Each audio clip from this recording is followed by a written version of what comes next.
Elle m'a toujours appelé ma fille. Dès mon plus jeune âge, ces mots résonnaient comme une douce mélodie, une promesse de sécurité et d'amour inconditionnel. Maman. C'est ainsi que je l'ai toujours connue, et c'est ainsi qu'elle s'est toujours présentée au monde. Notre maison, nichée au cœur d'une petite ville paisible, était un cocon de chaleur et de rire. Les murs semblaient imprégnés de nos souvenirs, des anniversaires joyeux aux soirées d'hiver passées devant la cheminée, amitouflés dans des couvertures douces, à écouter les histoires qu'elle me racontait. Des contes de fées classiques aux récits plus personnels de sa propre enfance, elle avait le don de me transporter dans d'autres mondes, de nourrir mon imagination et de me faire sentir en sécurité, aimée, chérie.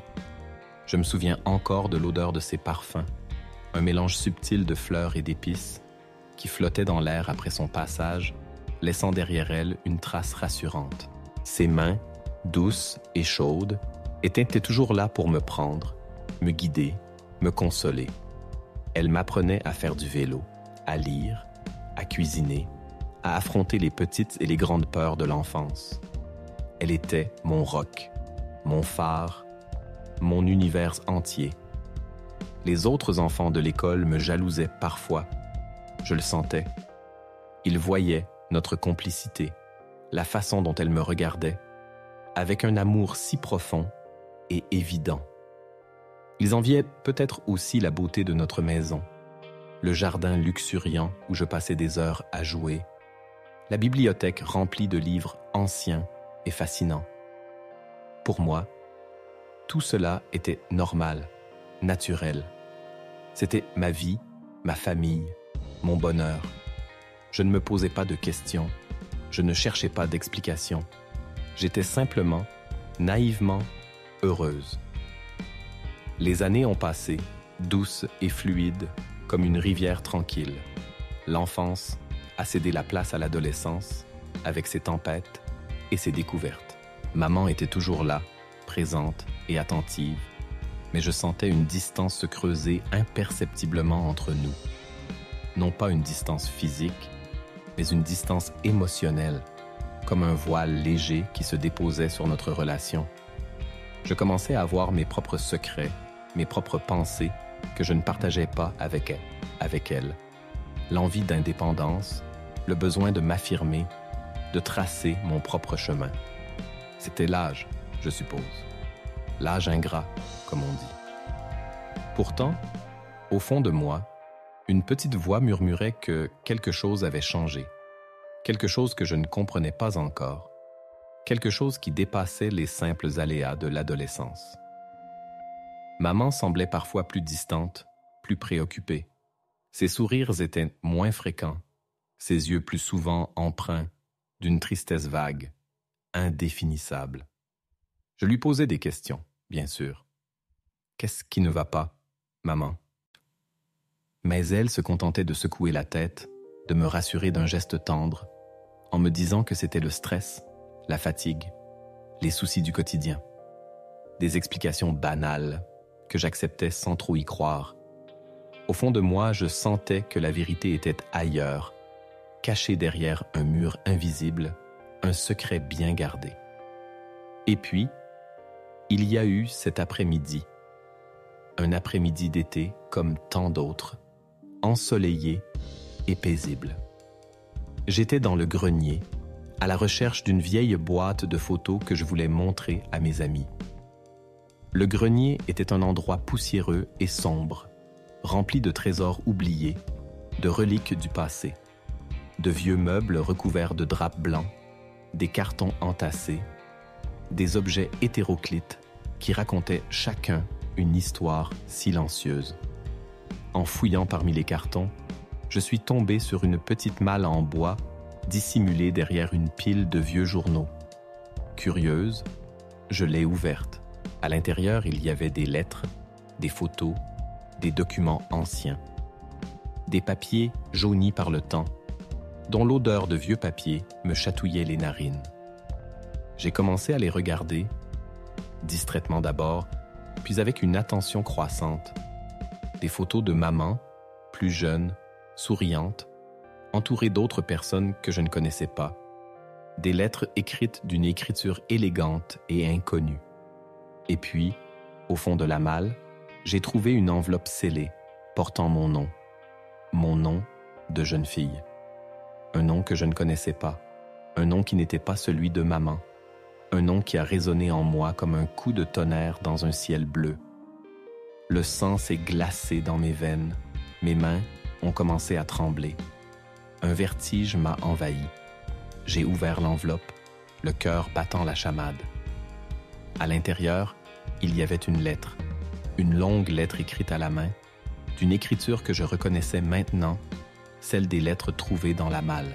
Et puis, au début de la lettre, ces mots, simples et terribles, qui ont fait basculer ma vie dans un abîme d'incompréhension et de douleur. Ma chère nièce. La lettre était longue et détaillée, racontant une histoire que je n'aurais jamais imaginée, une histoire de famille complexe et douloureuse. Elle était signée par une femme que je ne connaissais pas, une femme qui se présentait comme la sœur de mon père, ma tante paternelle. Elle commençait par me présenter ses condoléances pour la mort de mes parents, décédés dans un accident de voiture lorsque j'étais bébé. Un accident, disait-elle, qui avait laissé un vide immense dans leur famille, un vide que rien ne pourrait jamais combler. J'ai toujours cru que mes parents étaient morts lorsque j'étais très jeune. C'est ce que maman m'avait toujours dit. Mais elle avait toujours été vague sur les détails, évasive sur les circonstances exactes de leur disparition. Je n'avais jamais insisté, par respect pour sa douleur, pensais-je. Maintenant, en lisant cette lettre, je comprenais que sa douleur était peut-être d'une autre nature, une douleur chargée de culpabilité et de secret. Ma tante continuait son récit, révélant des informations bouleversantes sur mon passé, sur l'histoire de mes parents, sur le rôle de maman dans tout cela. Elle expliquait que maman n'était pas ma mère biologique, comme je l'avais toujours cru. Elle était la sœur de ma mère, ma tante maternelle. Après la mort de mes parents, elle m'avait recueilli et élevé comme sa propre fille, par amour, par dévouement, par culpabilité, peut-être. La lettre laissait entendre des zones d'ombre, des non-dits, des questions sans réponse. Elle suggérait que l'accident de mes parents n'était peut-être pas un simple accident, qu'il y avait peut-être des circonstances troubles, des responsabilités cachées. Elle parlait de tensions familiales, de conflits anciens, de secrets de famille enfouis depuis des années. Elle me conseillait de faire attention, de me méfier, de ne pas faire confiance aveuglément à maman. Des mots terribles qui semèdent le doute et la suspicion dans mon cœur. Je relisais la lettre encore et encore, essayant de comprendre, de démêler le vrai du faux, de donner un sens à ce chaos d'informations contradictoires. Le monde autour de moi semblait vaciller, perdre ses repères. La femme que j'avais toujours appelée maman, la femme que j'aimais et admirais plus que tout au monde, n'était pas celle que je croyais. Elle m'avait menti, elle m'avait caché une partie essentielle de mon identité, de mon histoire. Pourquoi? Dans quel but? Pour me protéger? Pour se protéger elle-même? Ou pour une raison plus obscure, plus inavouable? Les questions se bousculaient dans ma tête, sans trouver de réponse. La confiance que j'avais en maman, cette confiance absolue et inébranlable, s'effritait comme un château de sable sous l'assaut des vagues. Je me sentais perdu, trahi, déraciné. Qui étais-je vraiment? D'où venais-je? Quelle était ma véritable histoire? Le grenier, quelques instants auparavant un lieu familier et rassurant, me semblait maintenant hostile et menaçant. L'odeur de poussière et de vieux papier, autrefois anecdotique, me paraissait maintenant suffocante et oppressante. Je suis descendu du grenier, les jambes flageolantes, la lettre serrée dans ma main comme une preuve accablante. J'ai retrouvé maman dans le salon, assise dans son fauteuil préféré, en train de lire un livre. Elle a levé les yeux en me voyant, un sourire doux et aimant, illuminant son visage. Un sourire qui, soudain, me semblait faux, fabriqué, chargé d'hypocrisie. J'ai senti une colère sourde monter en moi, une colère froide et implacable. Je voulais la confronter, l'accuser, lui demander des comptes. Mais en même temps, j'avais peur. Peur de ce qu'elle pourrait me dire, peur de la vérité, peur de perdre la femme que j'aimais, même si cette femme n'était qu'une illusion, un mensonge soigneusement construit. Je me suis approché d'elle, lentement, hésitante. Elle a refermé son livre, me regardant avec une expression interrogative. « Tout va bien, ma chérie? Tu as l'air pâle. » Sa voix était douce et attentionnée, comme toujours. Mais cette fois, je n'ai pas pu me laisser berner par sa douceur. Je savais maintenant qu'elle était capable de mentir, de cacher, de manipuler. J'ai ouvert la main, lui montrant la lettre. Son regard a suivi mon geste, puis s'est posé sur l'enveloppe. J'ai vu son sourire s'effacer instantanément, remplacé par une expression de choc et de terreur. Ses yeux se sont écarquillés, ses lèvres ont tremblé. Elle a blêmi, comme si elle venait de recevoir un coup violent. Elle a compris. Elle savait ce que j'avais découvert. Le silence s'est installé entre nous, un silence lourd et oppressant, chargé de non-dits et de secrets dévoilés. Dans ses yeux, j'ai vu la peur, mais aussi une profonde tristesse, un désespoir silencieux. Et pour la première fois, j'ai douté de ma colère, de ma certitude d'être victime d'un mensonge. Peut-être que la vérité était plus complexe, plus nuancée que ce que j'imaginais. Peut-être que maman avait ses raisons, ses propres blessures, ses propres peurs. Peut-être que son silence n'était pas un acte de malveillance, mais une forme de protection maladroite et destructrice. Mais protection tout de même. Les mots sont sortis de ma bouche, hésitants, tremblants, comme des oiseaux blessés. C'est quoi cette lettre, maman? Qui est cette femme qui m'écrit? Pourquoi elle dit que tu n'es pas ma mère? Ma voix s'est brisée à la fin de la phrase, emportée par l'émotion. Les larmes ont commencé à monter à mes yeux, des larmes de colère, de douleur, de confusion. Maman m'a regardé, les yeux embués de larmes.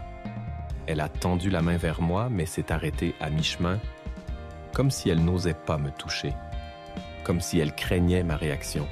« Assieds-toi, ma chérie », a-t-elle dit d'une voix rauque. « Il faut que je t'explique. Il faut que je te dise la vérité. » Je me suis assise en face d'elle, sur le bord du canapé, le corps tendu, le cœur battant à tout rompre. Elle a pris une profonde inspiration, comme pour rassembler ses forces, puis elle a commencé à parler. Sa voix était faible et hésitante au début, puis elle s'est affermie peu à peu, au fur et à mesure qu'elle déroulait le fil de son récit. Elle m'a raconté l'histoire de ma mère, sa sœur jumelle, Alice. 2 sœurs inséparables, fusionnelles, liées par un amour profond et indéfectible. Elles se ressemblaient comme 2 gouttes d'eau, disait-elle, mais leurs personnalités étaient différentes. Alice était extravertie, joyeuse, pleine de vie. Elle était artiste, peintre, rêveuse. Maman, elle, était plus réservée, plus pragmatique, plus ancrée dans la réalité. Elle travaillait comme comptable, un métier stable et rassurant. Malgré leurs différences, elles étaient très proches, complices, confidentes. Elles partageaient tout, leurs joies, leurs peines, leurs secrets. Puis, Alice a rencontré mon père, Thomas, un jeune homme charmant, intelligent, ambitieux. Le coup de foudre a été immédiat, passionnel, dévorant. Ils se sont mariés quelques mois plus tard et leur bonheur semblait parfait, total, éternel. Maman était heureuse pour sa sœur, mais elle ressentait aussi une pointe de jalousie, un regret secret. Elle n'avait jamais trouvé l'amour. Elle s'était consacrée à son travail, à sa famille, à Alice. Elle se sentait parfois seule, mise à l'écart, oubliée. Puis, je suis née. Ma venue au monde a été une joie immense pour toute la famille.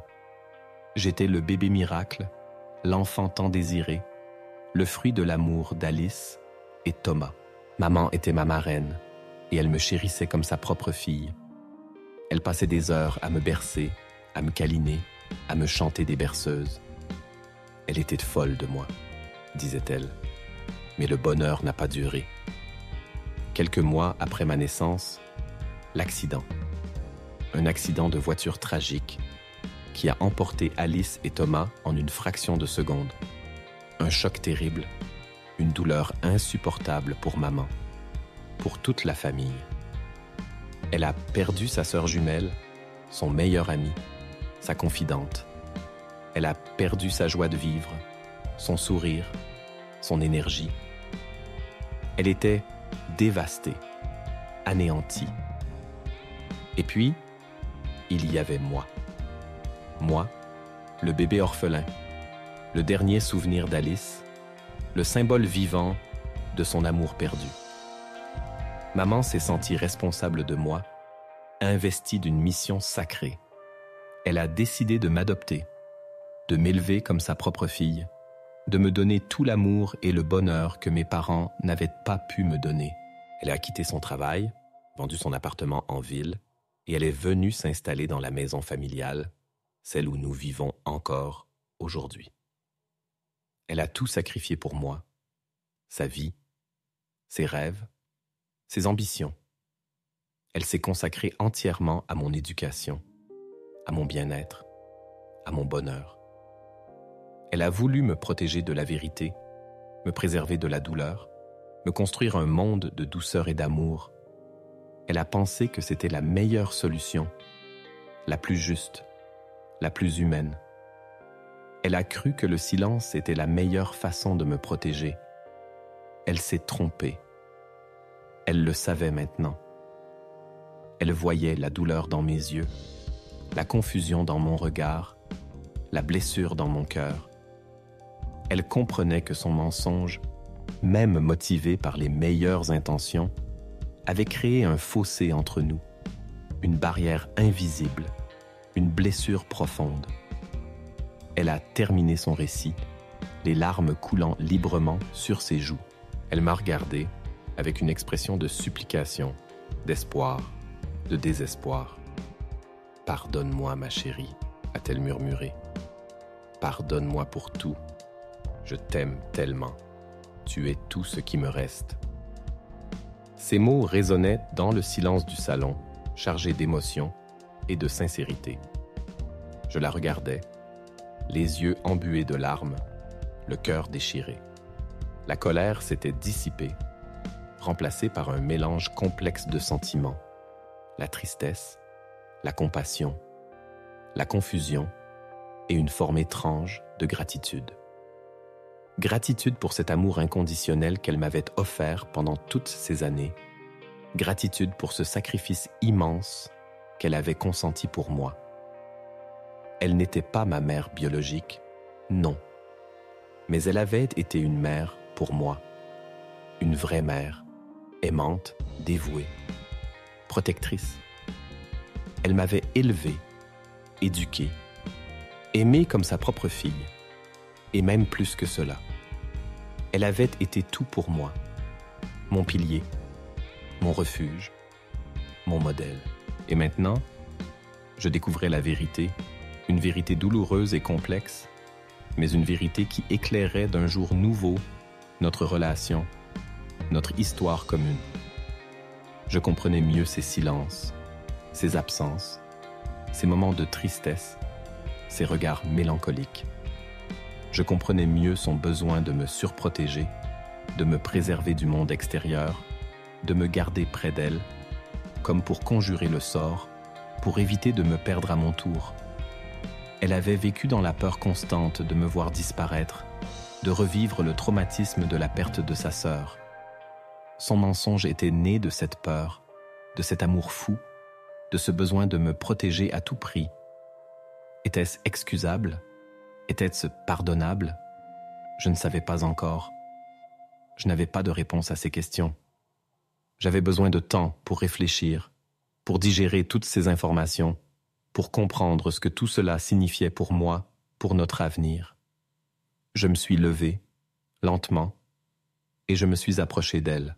Elle est restée assise, immobile, les yeux fixés sur moi, attendant mon verdict, ma réaction. J'ai posé mes mains sur ses épaules, doucement, et je l'ai regardée droit dans les yeux. « Je suis en colère, maman. » ai-je dit d'une voix calme, mais ferme. « Je suis blessé, trahi. Tu m'as menti pendant toute ma vie. Tu m'as caché une partie essentielle de mon identité. C'est grave, très grave. » Les larmes ont recommencé à couler sur mes joues, mais cette fois, ce n'étaient pas des larmes de colère, mais des larmes de tristesse, de déception, de douleur. Mais, ai-je continué, la voix brisée par l'émotion. Mais je sais aussi que tu m'aimes. Je le sens, je le sais. Je sais que tu n'as jamais voulu me faire de mal. Je sais que tu as agi par amour, à ta manière, maladroite, erronée, mais par amour. J'ai serré ses épaules plus fort et je me suis penché pour l'embrasser sur le front. Un baiser tendre, hésitant, plein d'émotion. Elle a levé la tête, me regardant avec des yeux pleins d'espoir. « Tu me pardonnes ?» a-t-elle murmuré, la voix tremblante. J'ai soupiré, profondément, et j'ai secoué la tête. « Je ne sais pas, maman, » ai-je répondu. « Je ne sais pas si je peux te pardonner. Pas tout de suite. J'ai besoin de temps. J'ai besoin de comprendre. J'ai besoin de savoir pourquoi tu as fait ça. Pourquoi tu as gardé ce secret pendant si longtemps. » Elle a baissé les yeux, le visage empreint de tristesse. « Je comprends, » a-t-elle dit. « Je comprends que tu aies besoin de temps. Je suis prête à répondre à toutes tes questions. Je suis prête à tout faire pour regagner ta confiance. Je sais que j'ai commis une erreur, une grave erreur, mais je t'en supplie, ne me quitte pas. Ne m'abandonne pas. Tu es tout ce qui compte pour moi. » Ces mots étaient sincères, déchirants. Je sentais sa souffrance, son désespoir. Je voyais la peur dans ses yeux, la peur de me perdre, la peur de se retrouver seul, abandonné. Et malgré ma colère, malgré ma blessure, je ne pouvais pas la laisser tomber. Je ne pouvais pas la quitter. Elle était ma maman, après tout. La femme qui m'avait élevé, aimé, protégé. La femme qui avait sacrifié sa vie pour moi. Je me suis assise à côté d'elle, sur le canapé, et je l'ai prise dans mes bras. Un long câlin silencieux, réconfortant, plein d'émotions.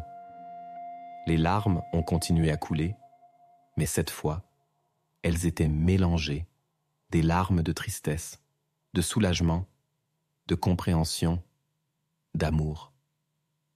Nous sommes restés ainsi pendant un long moment, enlacés, silencieuses, perdues dans nos pensées, dans nos émotions. Le silence n'était plus oppressant, mais apaisant, réconfortant. Un silence qui parlait plus que les mots, un silence qui disait l'amour, le pardon, l'espoir. Les jours qui ont suivi ont été étranges, incertains, comme suspendus dans le temps. Notre relation avait changé, transformée par la révélation du secret. Un voile s'était levé, laissant apparaître une vérité complexe et douloureuse. Je voyais maman différemment, avec un regard neuf, plus lucide, plus indulgent aussi.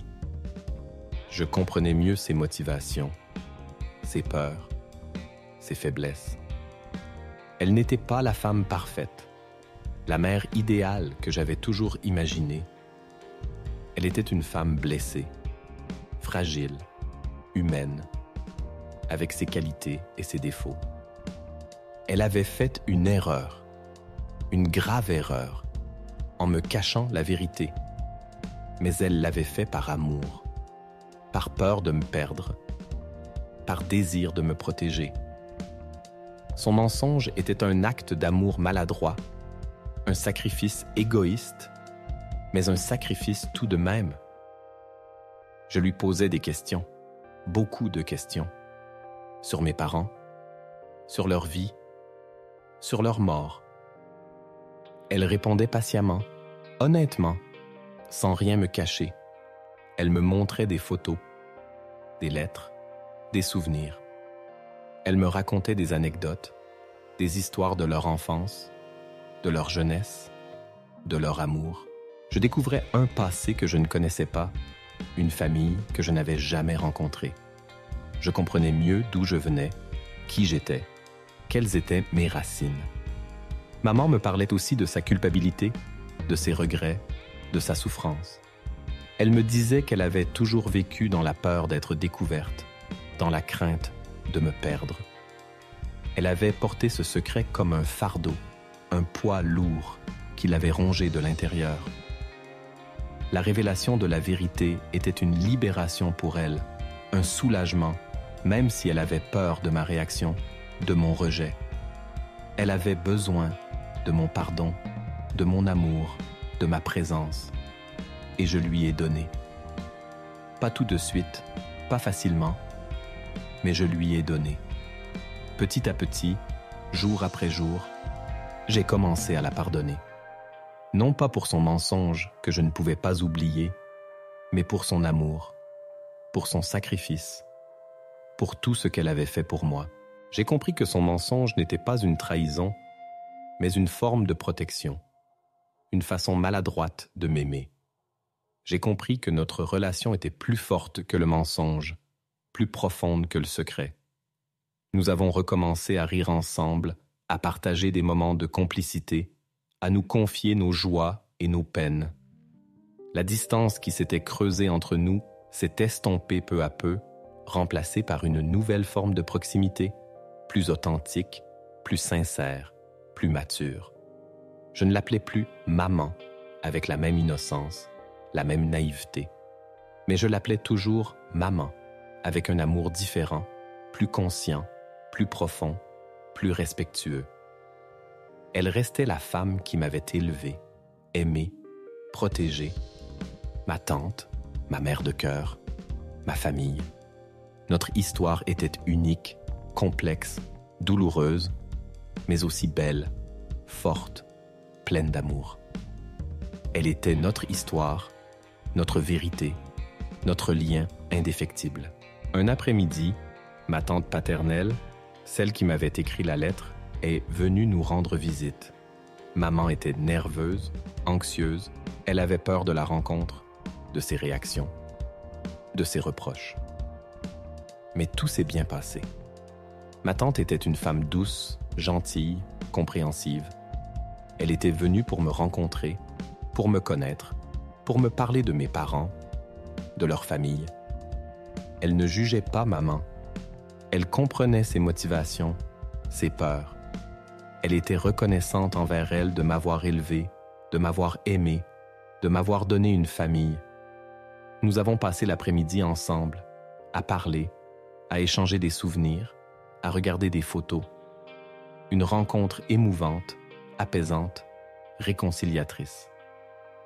À la fin de la journée, ma tante m'a prise dans ses bras et m'a murmuré à l'oreille « Tu ressembles tellement à ta mère. Tu as ses yeux, son sourire, sa gentillesse. Elle aurait été si fière de toi. » Ces mots m'ont touché au plus profond de mon cœur. J'ai senti une connexion avec cette femme, un lien de sang, une appartenance à une famille que je ne connaissais pas. Je n'étais plus seul, déraciné, perdu. J'avais 2 familles, 2 mères, 2 histoires, et je les aimais toutes les 2, chacune à sa manière, chacune pour des raisons différentes. Ma vie n'était pas un conte de fées, mais une histoire vraie, humaine, complexe, pleine d'ombre et de lumière. Et dans cette histoire, maman, ma tante, ma mère de cœur, était la figure centrale, le pilier, l'amour inconditionnel. Elle m'avait élevée comme sa fille, et elle était devenue bien plus que cela. Elle était ma famille, mon cœur, mon âme. Et rien, ni personne, ne pourrait jamais changer cela.